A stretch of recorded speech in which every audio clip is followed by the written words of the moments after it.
말씀 함께 나누겠습니다. 신약성경 마가복음 9장 28절과 29절 말씀을 함께 보도록 하겠습니다. 신약성경 마가복음 9장 28절과 29절 말씀입니다. 본문이 길지 않기 때문에 우리 한 목소리로 같이 읽도록 하겠습니다. 함께 읽겠습니다. 집에 들어가심에 제자들이 조용히 묻자오되 우리는 어찌하여 능히 그 귀신을 쫓아내지 못하였나이까? 이르시되 기도 외에는 다른 곳으로는 이런 종류가 나갈 수 없느니라 하시니라. 아멘. 바둑에 복기라는 것이 있습니다. 한번 두고 난 판국을 비평하기 위해서 두었던 대로 다시 처음부터 수를 놓는 작업을 보통 복기라고 이야기를 하죠. 바둑기사인 조은현 구단은 복기에 대해서 이렇게 말을 합니다. 만약 이랬으면 어땠을까? 다른 수를 놓았다면 승패가 뒤집히지 않았을까? 그런 토론이 오가는 것이 프로들의 복기이다. 내가 전혀 몰랐던 것, 미처 생각하지 못했던 것을 상대방과의 대국을 통해 알게 된다. 이것은 정말 대단한 경험이다. 하지만 이러한 복기의 작업이 바둑기사들에게 마냥 행복하고 즐거운 작업만은 아닙니다. 특별히 패배한 대국에서의 복기를 하는 것은 참 쉽지가 않다라고 하는데요. 이것에 대해서도 이렇게 말합니다. 아마도 할 수 있다면 피하고 싶을 것이다. 자신의 치부를 정면으로 바라보고 싶은 사람은 아마도 없을 것이다. 아파도 뚫어지게 바라봐야 한다. 아니, 아플수록 더 예민하게 들여다봐야 한다. 실수를 한다는 것은 내 안에 그런 어설픔과 미숙함이 존재하기 때문이다. 누구나 마찬가지라고 생각합니다. 자신의 실패와 패배를 정직하게 인정하고 돌아보는 것은 쉬운 일이 아닙니다. 하지만 그 작업이 우리에게 가져다주는 유익도 참 큽니다. 그것이 불편한 만큼 많은 교훈과 유익을 그 과정을 통해 얻게 되기 때문이죠. 우리 일상뿐 아니라 영적인 영역에서도 이 복기의 작업은 반드시 필요합니다. 실패 현장과 상황으로 돌아가서 실패의 원인 그리고 과정을 다시 한번 살펴야 합니다. 그 과정에서 동일한 실수를 반복하지 않을 수 있는 교훈을 얻을 수 있기 때문입니다. 이런 관점에서 이 제자들의 실패를 다시 돌아보고 확인하는 것은 아주 중요한 작업입니다. 그들 왜 실패했습니까? 어디에서 무너졌고 어디에서 넘어졌습니까? 이 과정을 함께 살피고 이를 통해서 주시는 교훈을 함께 묵상해 보도록 하겠습니다. 장소가 바뀝니다. 제자들과 예수님이 따로 모였어요. 이 자리에서 조금 전에 있었던 일, 제자들이 아이에게서 귀신을 쫓아내지 못한 채 서기관들에게 조롱당했던 일련의 사건들에 대한 복기, 본격적인 피드백이 시작이 됩니다. 본문 28절 보니까 집에 들어가심에 제자들이 조용히 묻자오되 우리는 어찌하여 능히 그 귀신을 쫓아내지 못하였나니까. 그 제자들이 조용히 물었다 이렇게 되어 있는데요. 헬라어 원어를 보면 은밀히 수줍게 이런 뜻이에요.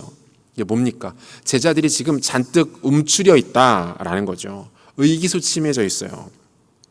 예수님께 묻습니다. 우리는 어찌하여 능히 그 귀신을 쫓아내지 못했습니까? 주님, 저희의 실패의 원인은 뭐였습니까? 저희는 어디서 무너졌나요? 일종의 복기를 하고 있는 거죠. 자신의 패배를 정직하게 돌아보고 실패의 원인을 주님 앞에서 분석하고 있는 거예요. 여러분, 굉장히 바람직한 모습입니다. 바둑 이야기를 앞에서 했는데요. 마찬가지예요. 어느 정도 수준을 갖춘 프로 기사라면 모르겠지만 한 대국의 복기는 자신보다 수가 높은 고수 앞에서 해야 합니다. 그래야만 정확하게 원인을 찾을 수가 있어요. 부족한 부분은 무엇이고 보완해야 될 것은 무엇인지를 정확하게 지도받을 수 있다라는 거죠. 영적으로도 마찬가지입니다. 패배에 대한 이 영적인 복기는 반드시 하나님 앞에서 이루어져야 합니다. 우리는 이것을 가리켜서 회개라고 말합니다. 여러분, 회개는요, 단순한 반성이 아닙니다. 잘못을 찾고 재발을 방지하는 수준의 작업이 아니라는 거예요. 회개는 우리의 실패를 하나님의 은혜와 긍휼로 덮는 일입니다. 우리의 실패를 하나님의 은혜와 긍휼로 덮는 것, 이것을 가리켜서 회개라고 말해요. 이를 통해서 어그러진 관계를 회복하는 일입니다.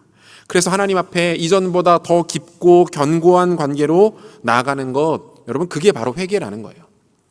따라서 진정한 회개가 내 안에 있었다면 어떤 열매들이 있어야 합니까? 하나님과의 관계가 더 풍성해지고 깊어지는 일들이 뒤따라와야 합니다. 그것이 제대로 회개를 했다라는 또 다른 증거라는 거예요. 우리의 실패와 연약함이 하나님 앞에서 다루어지지 않으면 원수 마귀는 그 빈틈을 교묘하게 파고듭니다. 상처에 소금을 뿌립니다. 불난 집에 기름을 부어요. 이 과정에서 우리는 어떤 것들을 경험하게 됩니까? 깊은 열등감을 경험하게 되기도 하고요. 죄로 인한 수치감을 느낍니다. 정죄감이라는 원수의 덫에 걸려버리고 맙니다. 결과적으로 어떻습니까? 하나님과의 올바른 관계를 회복하지 못한 채 더 깊은 영적인 침체로 빠져들 수도 있다라는 거예요. 다윗은 큰 실패를 경험했습니다. 충신 우리아의 아내 밧세바를 자신의 직권을 이용하여 성폭행합니다. 심지어 이 범죄를 감추기 위해서 우리아를 죽음으로 내몰기도 합니다. 그는 하나님과 사람 앞에 말 그대로 천인 공로할 만한 죄를 지었어요. 하나님께서 나단 선지자를 통해서 다윗의 죄를 드러내십니다. 여기서부터가 중요해요. 이때 다윗이 어떻게 반응합니까? 먼저 그 즉시로 자신의 죄를 인정합니다. 내가 죄를 지었습니다. 내가 하나님 앞에 넘어졌습니다. 인정해요. 그리고 통회하고 자복합니다. 그러면서 어떻습니까? 그 자신의 죄를 인정하고 자복하는 과정에서도 어때요? 하나님 곁을 떠나지 않아요. 시편 51편을 보면 그가 하나님 앞에서 얼마나 진실성 있게 자신의 죄를 뉘우치고 회개하고 있는지를 확인해 볼 수 있습니다. 오늘 집에 돌아가셔서 시편 51편 전체를 한번 좀 가만히 묵상해 보세요. 지금 몇 구절만 좀 보면 먼저 시편 51편 5절 내가 죄악 중에서 출생하였으며 어머니가 죄 중에서 나를 잉태하였나이다 라고 말합니다. 이게 뭐예요? 변명할 나위 없이 죄를 지었습니다. 내가 죄인입니다. 입이 10개여도 할 말이 없을 정도로 나는 죄에 걸려 넘어졌습니다. 이렇게 고백하고 있는 거예요. 여기서 그치지 않습니다. 계속해서 11절과 12절인데요. 같이 한번 읽어보죠. 같이 읽겠습니다. 나를 주 앞에서 쫓아내지 마시며 주의 성령을 내게서 거두지 마소서. 주의 구원의 즐거움을 내게 회복시켜 주시고 자원하는 심령을 주사 나를 붙드소서. 이렇게 노래해요. 여러분 뭡니까? 자신의 더러움과 실패와는 별개로 그거 어떻게 하고 있는 거예요? 하나님 곁을 조금도 떠나지 않습니다. 그죠? 야단을 맞든 매를 맞든 수치와 모멸을 당하든 하나님 앞에서 당하겠다는 거예요. 하나님께서 매를 드시면 매를 맞고 하나님께서 꾸짖으시면 꾸짖음 당하고 하나님께서 자신을 멸시하시면 멸시함을 받겠다라고 말하고 있는 거예요. 무엇이 되었든 하나님 앞에서 내가 당하겠다, 그 곁을 떠나지 않겠다라고 말하고 있는 거예요. 여러분 우리에게도 이 자세가 필요합니다. 하나님은 우리 아버지가 되십니다. 우리를 사랑하세요. 우리를 그분의 자녀로 삼아 주셨어요. 자신의 명예와 영광과 신실함에 근거하여 자신의 변치 않는 성품에 근거하여 우리와 관계를 맺으신 분이 하나님이십니다. 뭐라고 말씀하십니까? 나는 절대로 너를 떠나지 않는다. 너가 어떤 죄를 짓든 네가 내 앞에 머물기만 하면 나는 너를 절대로 내치지 않는다. 너를 버리지 않는다. 주님 이렇게 말씀하세요. 너가 나와 함께 있기만 한다면 아무리 너가 치욕스러운 범죄를 저질렀다 하더라도 그 죄를 뉘우치고 내 앞에 나오기만 한다면, 돌아오기만 한다면 내가 영원히 너의 산성과 반석과 구원이 되어 주시겠다. 주님 우리에게 이렇게 말씀하시는 거예요. 여러분 이 말씀 신뢰하십시오. 이 말씀 신뢰하면 우리가 주님 앞에 나와서 우리의 실패를 다룰 수 있게 됩니다. 주님 앞에 나와 우리의 실패가 다루어질 때 우리 가운데 진정한 회복이 일어나게 돼요. 성장이 일어나게 됩니다. 온전함을 경험하게 돼요. 이전과는 다른 내 모습을 만날 수 있게 되는 것입니다. 이 약속 붙들고 이 주님의 말씀 기억하고 주 앞에 나와 영적인 복귀를 게을리하지 아니하는 여러분들이시기를 소원합니다. 예수님은 제자들의 실패에 대해서 아주 명쾌하게 진단해 주시는데요. 본문 29절 말씀인데요. 같이 한번 읽겠습니다. 29절 같이 읽겠습니다. 이르시되 기도 외에 다른 것으로는 이런 종류가 나갈 수 없느니라 하시니라. 여러분 무슨 뜻입니까? 주어를 조금 바꿔보면 뭐 이렇게 되죠. 오직 기도로만 모든 것을 이겨낼 수 있다. 이 말이에요. 오직 기도를 통해서만 너희가 모든 것을 이겨낼 수 있다. 승리할 수 있다라고 말씀하고 있는 거예요. 여러분 여기서 말씀하시는 종류가 뭡니까? 지난주에 우리가 간단하게 살폈어요. 악한 영적인 세력들, 그죠? 그리고 막연한 제자들과 아버지에게 나타나던 막연한 믿음의 모습이었어요. 그 막연한 믿음 두 가지였죠. 선택의 실패와 집중의 실패. 기억나십니까? 제가 너무 많은 걸 요구했나요? 이런 게 있었어요. 여러분, 예수님은 지금 기도를 소개하시면서 이 두 가지를 강조하고 계시는 거예요. 첫 번째, 영적 싸움에는 반드시 기도가 필요하다. 영적인 싸움에는 반드시 기도가 필요하다. 지금 이 말씀 하십니다. 여러분, 우리가 이미 경험해봐서 다들 잘 아실 거예요. 우리가 지금은 거의 2년 가까이 안타깝게도 사역을 하고 있지는 못하지만 아울리치를 가면, 그죠? 선교지에 가면 이 기도의 능력과 기도의 실체를 우리가 아주 생생하게 경험하게 됩니다. 그죠? 저도 많은 팀을 인솔에 가서 아울리치를 다녀와 봤지만 팀마다 달라요. 벌써 달라요. 이미 준비 단계부터 충분히 기도하고 기도의 깊은 맛을 경험한 팀과 사역한답시고 기도는 게을리하고 분주하게 이것저것 준비해서 나가는 팀은 벌써 팀의 분위기부터가 다르다는 거예요. 여러분, 기도가 부족하면 어떻습니까? 벌써 그 팀이 하나 되지 못합니다. 분열돼요. 자꾸 분쟁이 일어나고 사랑이 없고 뜨겁지가 않은 거예요.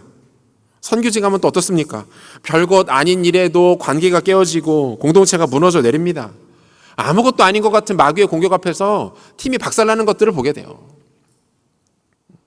반면에 충분한 기도로 팀원 전체가 그 기도의 깊은 은혜를 맛본 팀은 어떻습니까? 나가기도 전에 기도를 통해서 하나님의 살아계심을 깊이 경험한 팀들은요, 달라요.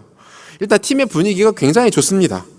서로 사랑하고 친밀하고, 이게 국루는 아닌데 꼭 이런 팀들 보면은 막 커플도 막 생기고 막 그래. 갔다 와가지고 사귀고 막 그래.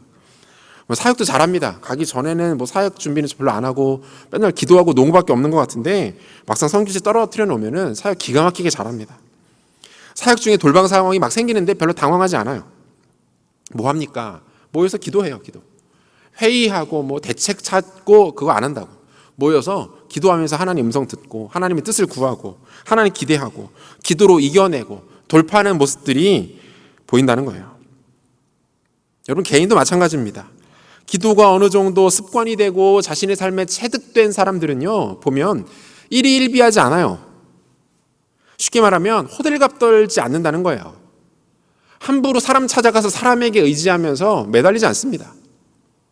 세상적인 지식을 찾아보면서 거기에 자신이 소망이 있는 것처럼 그렇게 반응하지 않아요.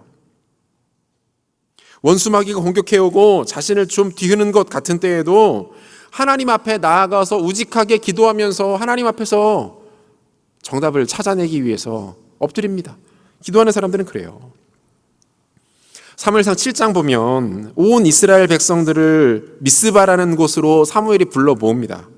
이곳 함께 모여서 하나님 앞에 예배하자 이렇게 선언하죠.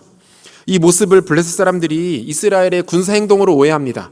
그리고 먼저 공격을 시작하죠. 지금 이스라엘로서는 큰 위기가 아닐 수 없었어요. 예배하기 위해서 모이고 있는데 저쪽에서는 전투를 벌어오는 거죠. 사무엘상 7장 9절과 10절 보면 사무엘이 젖먹는 어린 양 하나를 가져다가 온전한 번제를 여호와께 드리고 이스라엘을 위하여 여호와께 부르짖음에 여호와께서 응답하셨더라. 사무엘이 번제를 드릴 때에 블레셋 사람이 이스라엘과 싸우려고 가까이 오매 그날에 여호와께서 블레셋 사람에게 큰 우레를 발하여 그들을 어지럽게 하시니 그들이 이스라엘 앞에 패한지라. 일촉즉발의 위기 상황이 펼쳐지고 있는 거예요. 그때 사무엘이 뭐 합니까? 여호와께 부르짖음에. 여호와께 부르짖음에. 그에게 다른 선택의 여지가 없습니다. 다른 거 하지 않는다고요. 모여서 회의하고 이렇게 도움 구하고 다른 방법을 찾아보고 그거 안 한다고요. 뭐해요? 여호와께 부르짖음에. 위기를 인식한 즉시 그가 기도하기 시작합니다. 그러자 어떤 일이 벌어집니까? 하나님께서 대적들의 공격을 직접 깨뜨리시고 이스라엘을 구원해 주시더라는 거예요. 사랑하는 여러분, 원수마귀의 공격이 지금 이 순간에도 우리를 향해서 맹렬하게 퍼붓고 있습니다. 성도의 삶 자체가 영적 전쟁이에요. 여러분 안에 성령께서 거하시고 그리스도의 보혈의 능력을 우리가 거듭났다면 원수 마귀가 우리를 그냥 내버려 두지 않는다고요. 계속해서 그의 집중 포화가 우리 가운데 부어진다고요. 여러분, 어떻게 하실 겁니까? 그 앞에 어떻게 반응하실 거예요? 어떻게 견뎌내시겠습니까? 언제까지 사람 찾아다니면 사람 의지할 겁니까? 언제까지 세상적인 방법 통해서 내 살 길을 모색하려고 애쓸 겁니까? 엎드려야죠. 기도해야 합니다. 여호와께 부르짖음에 어떻게 해요? 하나님이 그 싸움의 주인이 되어 주시더라라는 거예요. 여러분, 기도해야 이깁니다. 기도해야 원수에게 상대할 수 있다라는 거예요.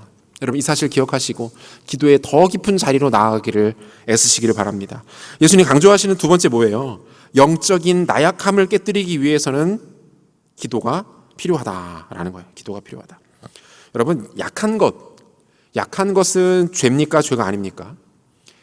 약한 것은 그 자체만으로 보호받고 돌봄받을 일이지 어떻게 죄가 됩니까? 그건 죄가 아니죠 라고 생각하실 수도 있겠지만 여러분, 꼭 그렇지만은 않아요. 하나님께서 자신의 백성들에게 강할 것을 명령하십니다. 여러분, 권유나 청유가 아니라고요. 하나님께서 그 백성들에게 강할 것을 명령하세요. 강해져라, 굳세어라, 일어나라, 맞서 싸우라. 그 백성들에게 하나님 요구하시는 명령들이에요. 모세의 뒤를 이어 이스라엘의 지도자로 세워진 여호수아에게 주님 뭐라고 말씀하십니까? 강하고 담대하라, 두려워하지 말아라. 그죠? 좀 강해져 보겠니? 두려워하지 않으면 어떨까? 이게 아니라고요. 강해라. 명령이에요. 두려워하지 마. 견고하게 서라. 명령이라고요. 시편 31편 24절에도 보니까 여호와를 바라는 너희들아 강하고 담대하라. 이렇게 말씀해요. 디모데후서 2장 1절 내 아들아 그러므로 너는 그리스도 예수 안에 있는 은혜 가운데에서 강하고. 하나님은 그분의 자녀들이 영적으로 강건해지기를 원하신다라는 거예요. 힘을 갖기를 원하십니다. 여러분, 어떻게 강해질 수 있습니까? 우리에게 어떻게 하면 힘이 생깁니까? 육체의 건강과 크게 다르지 않아요. 우선은 영적인 체질이 바뀌어야 하고요. 그죠? 그 바뀐 체질이 건강하게 바뀐 체질이 잘 관리되어야 합니다. 그리고 이 일에는 반드시 뭐가 필요하다? 기도가 필요하다는 거예요. 우리의 체질을, 영적인 체질을 건강하게 바꾸는 일에, 그리고 그 바뀐 체질이 계속 유지되는 일에 뭐가 필요하다고요? 기도가 필요하다는 거예요. 제가 오늘 설교를 쭉 준비하면서 제 개인적으로 저의 영적 성숙도를 한번 좀 가만히 이렇게 돌아봤어요. 물론 지금도 아직 형편없고 연약하고 가야 될 길이 까마득하게 멀지만 제가 20대 이후로 이렇게 영적 성장의 그래프를 대충 그려봤더니 이렇게 계단형으로 그려져요. 계단형으로. 이게 무슨 뜻이에요? 저의 영적인 성장에 있어서 주요한 분기점들이 있었다고. 분기점들. 계속 성장하지 않아요. 성장하지 않는 것처럼 지루하게 가는 것 같다가 어떤 특정한 시점에 영적으로 일어나는 일들이 일어났다는 거예요. 제가 그 시기가 어딘지를 잘 생각해 봤더니 개인적으로 저에게 기도의 강력한 도전들, 그리고 그 도전을 놓치지 않고 기도를 실천했을 때 하나님께서 주셨던 은혜들이 그 순간순간에 있었다는 것을 제가 발견할 수 있었어요. 20대 초반에 베이징에서 공부할 때 하나님께서 저에게 기도에 대해서 굉장히 큰 도전을 주신 적이 있었습니다. 당시 제가 자기 전에 성경을 꼭 5장씩 읽고서 자는 나름의 루틴이 있었는데요. 그때 말씀을 통해서 하나님이 저에게 새벽 기도에 대해서 도전하셨어요. 주님, 여기 한국 아닌데요, 여기 서울 아닌데요, 새벽 기도를 어떻게 합니까? 한인교회가 있더라고요. 제가 머물고 있었던 기숙사에서 자전거로 15분을 달리면은 한인교회에서 운영하는 새벽 기도 모임이 조그맣게 있었어요. 하나님이 저에게 그 모임을 알게 하시고 그 자리로 나와서 기도할 것을 도전하셨어요. 갔어요. 자전거 타고 15분 달려서 가서 기도하고, 그 기도할 때마다 낯선 타지에서 새벽 기도할 때마다 하나님께서 저에게 큰 은혜를 주시면서 만나주셨던 경험들을 했습니다. 그때 제가 많이 성장했던 것들을 경험했어요. 그로부터 약 3년 뒤에 신대원 1학년 때 다시 한번 제 기도가 업그레이드 된 적이 있었습니다. 최근에는 약 2년간의 코로나 상황을 지나면서 하나님께서 저를 다시 기도의 깊은 자리로 불러주셨고, 그 기도의 부르심 가운데 순종했을 때 하나님이 은혜를 주시는 것들을 경험하고 있어요. 기도가 깊어지면서 뭡니까? 개인의 영성, 개인의 신앙, 개인의 경건이 주목할 만한 성장을 보인다는 거예요. 여러분, 수련회 가서 은혜 받으면 가슴이 뜨거워지죠? 막 성장한 것 같죠? 오래 가던가요? 3일, 4일 지나면 어떻게 되던가요? 아울리치 다녀와가지고 가슴이 뜨거워지고 선교에 대한 비전을 본 것 같고 뭔가 변화될 것 같죠? 일주일 딱 지나면 어떻게 되던가요? 예수 모습 그대로 돌아가지 않습니까? 여러분, 기도예요. 여러분을 일으키고 성장시키는 힘이 어디서 나옵니까? 하나님이 우리를 기도의 자리를 부르시고 기도를 시키시고 그 부르심 가운데 순종으로 반응할 때 우리 안에 영적 성장들이 괄목할 만한 성장들이 일어나게 된다라는 거예요. 여러분, 영적인 유약함을 깨뜨리기 위해서 반드시 기도가 필요합니다. 기도하면 강해지고 견고해집니다. 두려움이 사라집니다.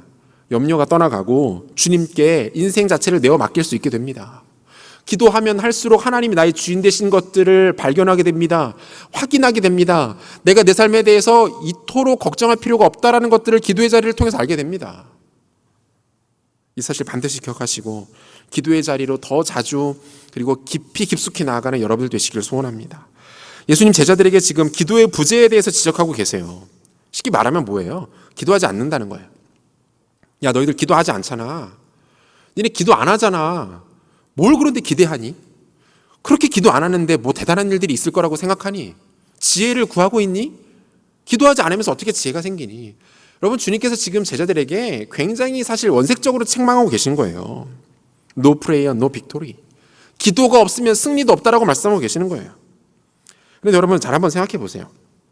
제자들이 진짜 기도하지 않았을까요? 설마 우리보다 더 하지 않았을까요? 예수님 맨날 바로 옆에서 강조하시는데, 옆에서 보여주시는데, 자고 일어나면 예수님 저쪽 가서 기도하고 있거든요. 그걸 매일 보는 거예요, 매일. 기도하지 않았을까요? 기도했을 거예요. 아마 우리가 생각하는 것보다 많이 했을 거예요. 우리보다 더 많이 했을 거예요. 근데 뭡니까? 기도를 제대로 하지 않은 거죠. 예수님께서 지금 말씀하시는 것은 기도의 부재, 즉 그들이 기도하지 않았음에 대해서도 말씀하는 것이기도 하지만 더 근본적으로는 뭡니까? 너희가 기도를 제대로 하고 있지 않다라고 책망하고 계시는 거예요. 그럼 우리도 마찬가지죠. 기도를 전혀 안 하는 것은 아닙니다라고 말하면 좀 부끄러우실 분들이 있으려나? 그렇다고 칩시다. 기도를 전혀 안 하는 것은 아니에요. 이렇게 밥 먹을 때 하잖아요. 짧게 하잖아. 나름 애를 써요. 뭐 다양한 시도들을 끊임없이 합니다. 그렇죠? 그런데 이게 쉽지가 않아요.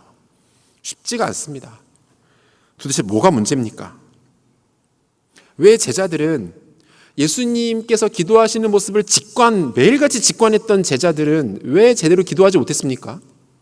기도에 대해서 그렇게 많이 설교도 듣고 강의도 듣고 부담도 듣고 권유도 듣는 우리가 매번 비슷한 시도를 많이 하지만 왜 기도하는 것에 성공하지 못합니까? 왜 우리는 수년간의 신앙 경력 가운데에서도 기도의 비기너 단계를 벗어나지 못한 채 전혀 레벨 없는 이 상황에 놓여져 있는 겁니까? 두 가지 문제점 한번 찾아보도록 하겠습니다. 첫 번째, 충분하지 못했다. 첫 번째 문제, 가장 중요하고 본질적인 문제, 충분하지 못했다. 뭐가요? 기본적으로 기도의 양이 충분하지 못해요. 갑자기 절망스럽죠. 기도의 양이 충분하지 못하다. 뭐 이렇게 말하면 이렇게 물어보는 사람이 있을지 모르겠어요. 목사님, 기도의 양이 뭐가 그렇게 중요합니까? 양보다 질 아닌가요? 어디서 들은 건 있어 또, 그죠? 뭐 얼마나 마음이 담겼는가가 중요한 것 아닙니까? 뭐 이렇게 묻고 싶은 분들이 있을 겁니다. 그런데 여러분, 아니에요. 그렇게 질문하고 그렇게 마음속에 의심이 드는 사람이 있다면 정직하게 생각해 보세요. 여러분, 진짜 양질의 기도를 하고 있나요? 마음을 담아서 기도를 하고 있던가요? 마음을 담아서 기도하고 짧고 굵게 기도가 잘 되던가요? 아니요, 잘 안 될 거요. 기도 양이 중요해요. 여러분, 기도의 시간이 굉장히 중요합니다. 아주 중요해요. 몇 가지 이유로 생각해 볼 수 있는데요. 예수님께서 우리에게 가르쳐 주신 기도는 타종교의 기도와는 차원이 다르죠. 가장 결정적 차이는 뭡니까? 우리가 하는 기도는 단순히 우리의 요구와 소원을 일방적으로 전달하는 행위가 아닙니다. 어떤 의식이 아니라고요. 뭐 국민청원, 뭐 이렇게 공공기관에 민원 접수하는 것처럼 그런 게 아니라고요. 우리가 하나님 앞에 기도하는 기도의 핵심은 뭡니까? 관계, 그분과의 교제예요. 관계를 확인하고 그것을 누리는 겁니다. 여러분, 이것이 기도의 핵심이에요. 그래서 가장 필요한 게 뭐예요? 기도의 양이 필요한 거예요. 그래서 시간이 필요한 거예요. 뭐 예를 하나 들어볼까요? 너무 뻔한 예인데 두 남녀가 이제 막 교제를 시작했습니다. 교제를 시작했으니까 뭐 해야 돼요? 데이트 해야죠. 이제 막 교제를 시작한 두 사람이 데이트를 하는데 딱 만나서 정확하게 1시간 동안 만나서 데이트하고 헤어져 버려요. 만나서 딱 밥 먹고 한 40분 밥 먹고 빨리 움직여서 20분 동안 차 마시고 1시간 됐네? 집에 가. 정상적인 관계입니까? 두 사람 사이 관계가 괜찮은 거예요? 비즈니스 관계만도 못한 거 아닙니까? 교제하는 대부분의 커플이 어때요? 뭐 매 순간 그럴 수는 없겠지만 그래도 충분히 시간을 갖기 위해서 애를 쓰잖아요. 잠을 줄여가면서도 만나고 바쁜 것 미루면서도 만나고, 그죠? 그 사람과 함께하는 것이 기쁘고 즐겁고 행복하고 시간이 어떻게 지나는지를 모를 정도로 재미있고 행복한 거죠. 그래서 어때요? 더 자주 만나고 싶고 한 번 만나면 헤어지는 것이 아쉽고 그렇지 않습니까? 여러분, 이게 정상적인 뜨거운 이제 막 교제를 시작한 그 달달함이 흘러넘치는 커플의 정상적인 모습 아닙니까? 주님께도 적용해 보자는 거예요. 여러분, 주님 사랑한다면서요. 우리 조금 전에도 찬양하면서 고백했잖아요. 주님 사랑합니다. 주님 나에게 전부이십니다. 가장 소중한 분이세요. 주님, 내가 주님과 함께하는 거 너무 좋습니다. 이렇게 말하잖아요. 그런데 왜 그분과의 시간을 그렇게 힘들어합니까?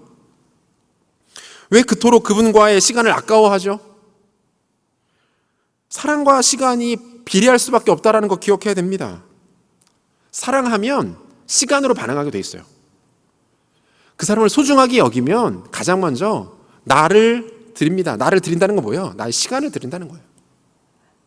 또 다른 이유 뭡니까? 여러분, 워밍업의 시간이 반드시 필요하기 때문에 그래요. 기도하기 위해서 하나님 앞에 진지하게 서보신 분들이라면 아마 다들 공감하실 겁니다. 눈을 감고 입을 떼자마자 그 깊은 기도의 자리로 이렇게 들어가게 됩니까? 그죠? 기도를 시작하자마자 마음 가운데 막 평안함이 찾아오고 내 입에서 감사와 찬양이 터져 나오고 그 하나님의 마음이 막 느껴지고 주님과 친밀한 교제를 막 나누시고 막 그럽니까? 그러면 계시면은 저 대신 나와서 좀 설교를 해주세요. 대단한 분이에요. 성령 충만한 분이고 저도 그분에게 좀 배우고 싶어요. 어떻게 그럴 수 있는지. 여러분, 그런 사람 없습니다. 제가 못해서 그렇다는 게 아니라 여러분, 이건 불가능한 일이에요. 식혜를 컵에 따르면 어때요? 한동안 밥알들이 컵 안에서 춤을 춥니다. 밥알들이 바닥에 다 가라앉고 컵 안이 투명해지려면 얼마간의 시간이 필요해요. 마찬가지. 우리의 내면, 우리의 영혼도 마찬가지 아니겠습니까? 하나님 앞에 나아갈 때 우리의 마음이 어때요? 극도의 영적 혼탁함 가운데 우리가 하나님 앞에 나오게 된다는 거예요. 여러분, 주일 예배에 5분이라도 일찍 나오십시오라고 말씀드리는 이유가 여기 있습니다. 혼탁한 가운데 나오는 거예요. 오만 가지 생각과 감정 가운데 휩싸인 채로 우리가 하나님 앞에 나가게 되는 거죠. 온갖 죄된 생각들이 우리 안에 가득하고요. 조금 전까지 보던 유튜브 영상의 마지막 장면, 그죠? 귀에 끼고 있었던 이어폰에서 흘러나왔던 에스파의 신곡들, 그 들어보니까 분위기도 음산하던데 이상하게 계속 막 생각나요. 근데 또 어제 주문한 운동화가 과연 내일은 올 것인가 막 생각나게 되고, 지난주 먹었던 로제 떡볶이 맛있어서 또 먹어야 되는데 언제 누구랑 먹어야 되나 고민하게 되고, 오늘 학교에서 회사에서 있었던 일들에 대한 개인적인 감정, 생각, 수많은 잡념들이 우리 안에 혼돈해 있습니다. 그렇잖아요. 그것들을 가라앉힐 시간이 필요하죠. 그죠? 안개가 걷히고 내 눈에 주의 보좌가 선명하게 보이기까지에는 시간이 필요하다는 거예요. 기도를 부티하는 시간이 필요한 거예요. 그렇다고 그 시간을 아무런 생각 없이 명상하듯 보내라는 말은 아닙니다. 기도하기 전에 말씀을 읽고 그 말씀을 묵상하면서 그 시간들을 보내십시오. 나지막한 목소리로 찬양을 읊조리면서 그 시간들을 보내세요. 가만히 주님의 이름을 부르면서 나를 대신하여 십자가에 달리신 예수 그리스도를 묵상하면서 그 시간들을 보내시란 말입니다. 중요한 건 뭡니까? 여러분, 시간이 필요하다는 거예요. 시간이. 그래야만 충분한 시간을 하나님 앞에 가져야만 더 깊은 기도의 자리로 나아갈 수 있다라는 겁니다. 결정적으로 충분한 양의 기도는 주님께서 그 제자들에게 친히 명령하신 바이기도 합니다. 예수님께서 십자가를 앞두고 겟세마네로 기도하러 가셨는데요. 이때 소위 말하는 빅3 제자들 데리고 가세요. 예수님께서 이 제자들에게 간곡히 부탁하신 것이 있었죠. 뭡니까? 마태복음 26장 38절. 이에 말씀하시되 내 마음이 매우 고민하여 죽게 되었으니 너희는 여기 머물러 나와 함께 깨어 있으라 하시고. 여러분, 여기서 깨어 있으라고 하신 말씀의 의미가 뭐예요? 좀 이따도 보겠지만 기도하고 있으라는 말이에요. 깨어 있으라라는 것은 그냥 눈만 멀뚱멀뚱 뜨고 있으라, 졸지 마, 자지 마, 이 얘기가 아니라 기도하라는 얘기. 더 정확하게는 내가 지금 심히 괴로워 죽게 되었으니 나를 위하여 기도해 줄 수 있겠니? 라고 부탁하시는 거예요. 그런데 이 제자들 모습 어땠습니까? 계속해서 40절과 41절인데요. 같이 한번 읽습니다. 같이 읽겠습니다. 제자들에게 오사 그 자는 것을 보시고 베드로에게 말씀하시되 너희가 나와 함께 1시간도 이렇게 깨어 있을 수 없더냐? 시험에 들지 않게 깨어 기도하라. 마음에는 원이로되 육신이 약하도다 하시고. 제자들이 자고 있었대요. 그리고 그런 제자들의 모습에 주님이 크게 실망하십니다. 마음이 상하시는 거예요. 뭐라고 말씀하십니까? 너희가 나와 함께 1시간도 깨어 있을 수 없더냐? 시험에 들지 않게 깨어 기도하라. 깨어 있는 것과 기도하는 것을 지금 동일한 표현으로 사용하시고요. 그리고 깨어 있는 시간, 다시 말하면 기도의 분량에 대해서도 예수님이 직접 언급하시죠. 1시간. 1시간 말씀하세요. 1시간. 그래도 너희들이라면, 나와 가장 가까운 제자들 아니니? 적어도 너희들이라면 나를 위해서 1시간 정도는 깨어서 기도해 줄 수 있지 않겠니? 나를 위해서 1시간 기도하는 것이 그렇게 힘들고 어려웠니? 이렇게 말씀하고 계시는 거예요. 그래서 뭐라고 말씀하십니까? 시험에 들지 않게 기도하라. 그죠? 무슨 뜻이에요? 이제 곧 닥칠 시험을 위해서 기도하라는 거예요. 여러분, 닥칠 시험을 준비하기 위한 기도의 분량이 1시간. 충분히 기도하지 않으면 곧 그들에게 닥쳐올 시험을 준비할 수 없다는 거예요. 그들에게 거센 시험이 곧 닥쳐오게 될 텐데 그 시험에 맞서서 싸우며 견뎌낼 수 있는 힘이 어디로부터 나온다는 거예요? 충분한 기도, 1시간 정도의 충분한 기도가, 모르겠습니다. 1시간이 얼마나 충분하다고 말할 수 있을지 모르겠지만 적어도 1시간 정도 하나님 앞에 충분히 머물러서 기도하지 않으면 그 사람이 자신의 인생 가운데 닥쳐질 시험을 이겨낼 길이 없다고 말씀하고 있는 거예요.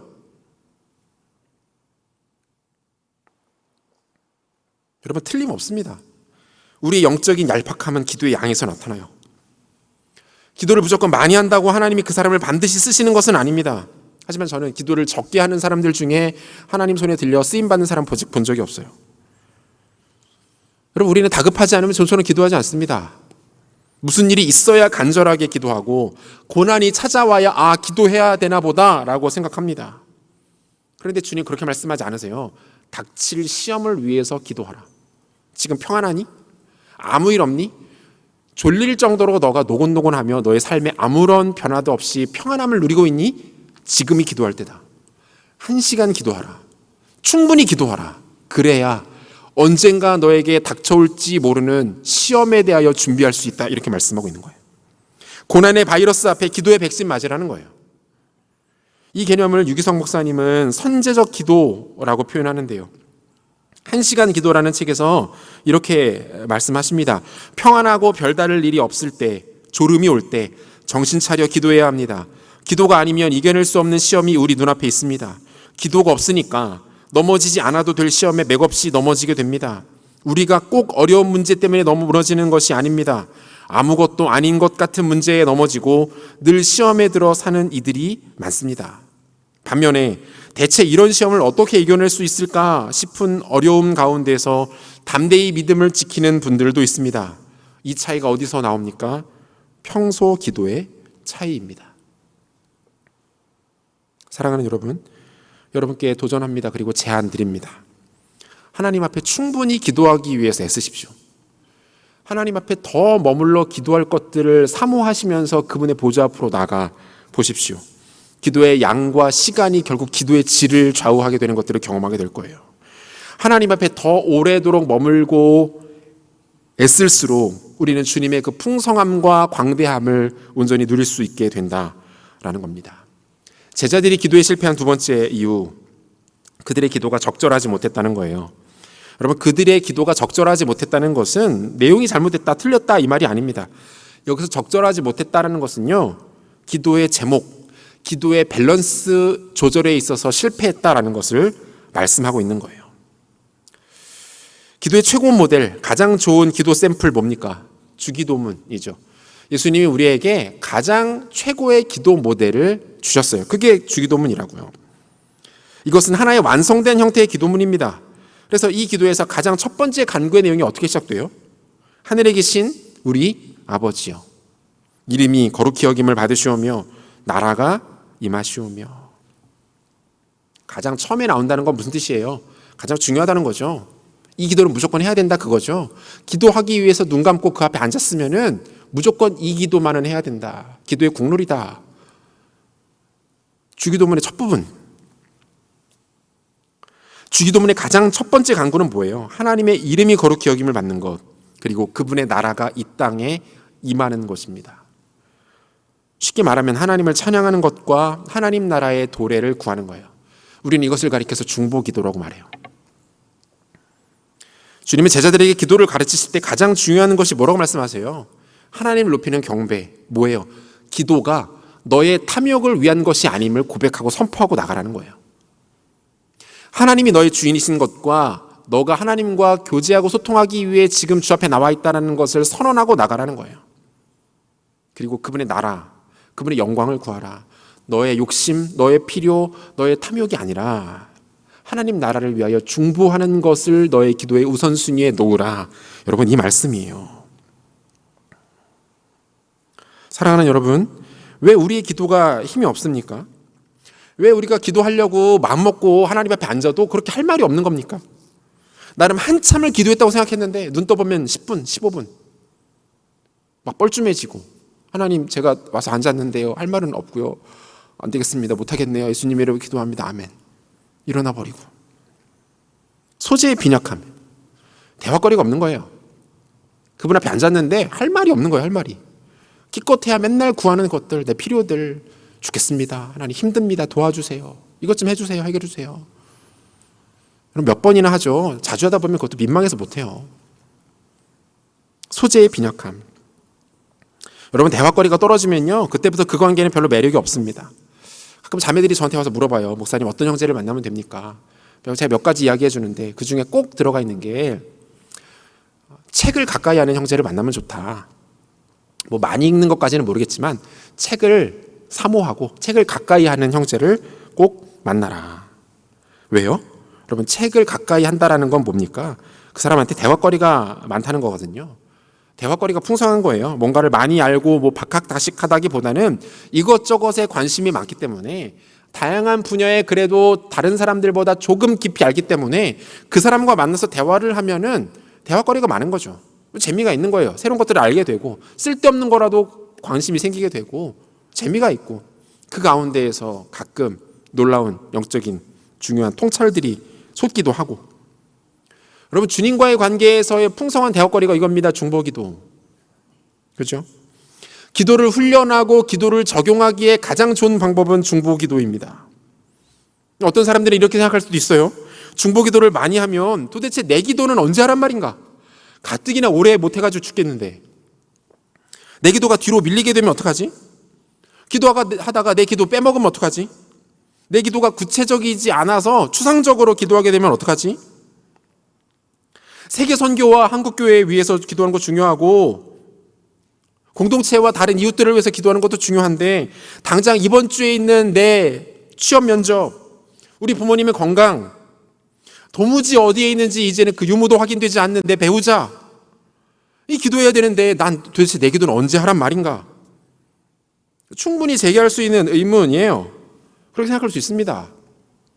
근데 여러분, 이정규 목사님이 쓰신 예수님의 기도학교라는 책에 보면 이런 예화가 하나 소개가 돼요.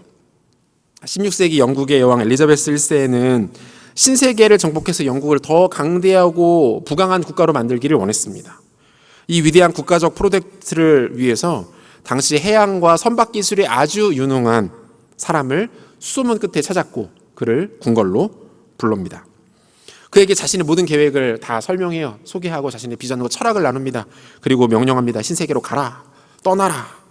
그러자 그는 선뜻 대답을 하지 못하더니 이렇게 말했대요. 폐하, 제가요 사실 이제 막 조그만 사업을 하나 시작을 했습니다. 이제 막 자리를 잡아가고 있는데 제가 신세계로 떠나고 나면 이 회사 어떡하죠? 이 회사에서 나는 수익으로 생계를 꾸려가는 제 가족들 어떡하죠? 제 노후는 어떻게 보장받을 수 있나요? 이 말을 들은 엘리자베스 여왕이 실소를 보이면서 이렇게 말했대요. 너 참 어리석구나. 너 참 바보 같구나. 네가 내 사업을 위해서 애써주기만 한다면 너의 그 조그만 사업은 내가 무조건 책임져 주도록 하마. 너가 나의 사업에 너의 인생을 조금 나눠주기만 한다면 네가 시작한 그 사업을 이 나라에서 가장 막강한 사업으로 내가 만들어주도록 하마. 너의 사업을 키우는 일 따위는 나에게 아무것도 아니다. 여러분, 이 이야기가 좀 이해가 되십니까? 네가 망하든 말든 그거 내 할 바 아니지. 난 관심 없어. 그러니까 내가 시키는 일이나 해. 잔소리 말고 내가 하라는 것만 해. 라고 말씀하시지 않는다는 거예요. 사랑하는 여러분, 우리가 하나님 나라의 영광을 위하여 기도하고 열방과 나라, 교회와 이웃을 위하여 중보할 때 하나님이 우리를 보신다는 거예요. 우리의 기도 내용만 가져다가 쓰시는 그런 분이 아니라 우리가 주 앞에 엎드려 그 간구를 하는 우리의 삶을 주님이 보신다는 거예요. 우리에게 필요한 것이 무엇인지, 우리의 아픔이 무엇인지, 우리 연약함이 무엇인지 주님이 하나님 나라를 구하는 우리의 기도하는 모습을 보시고 우리를 보신다는 거예요. 우리를. 너가 고민하고 있는 문제, 네가 가지고 있는 어려움 나한테 아무것도 아니다. 네가 나의 나라를 위하여 함께 기도로 이 일들을 완수해 준다면 내가 너의 인생을 얼마든지 책임져 주도록 하마. 중보 기도하는 자들에게 주시는 주님의 약속이에요.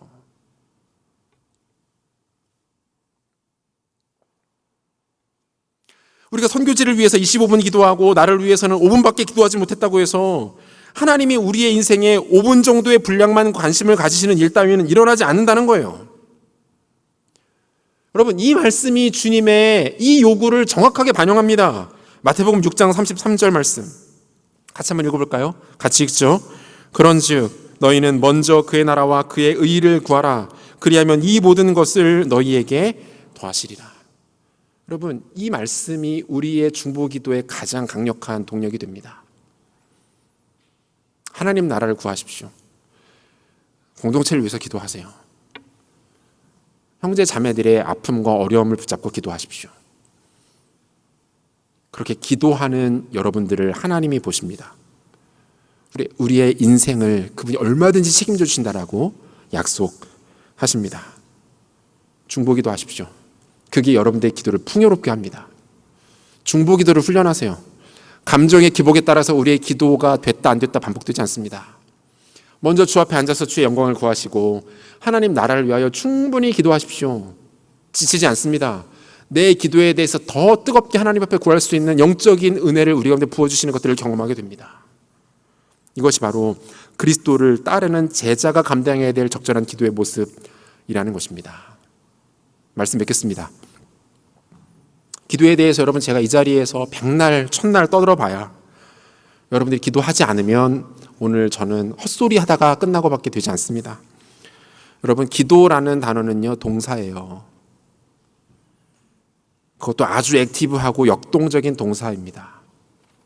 기도를 제발 명사로 만들지 마십시오. 기도를 동사로 만드십시오.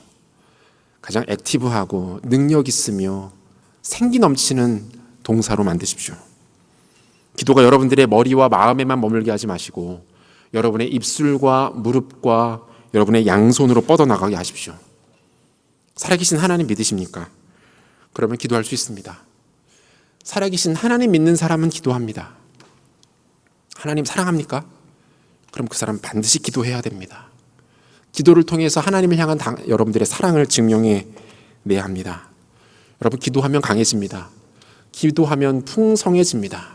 기도가 여러분의 인생을 바꾸고 여러분의 삶을 바꾸게 될 것입니다. 이 위대한 기도를 다시 한번 우리의 삶에 환대하시고 그 기도를 통해서 하나님 앞에 강력해지며 견고해지는 복된 인생 살아가시는 우리 모두 되시기를 우리 주 예수 그리스도 이름으로 축원합니다.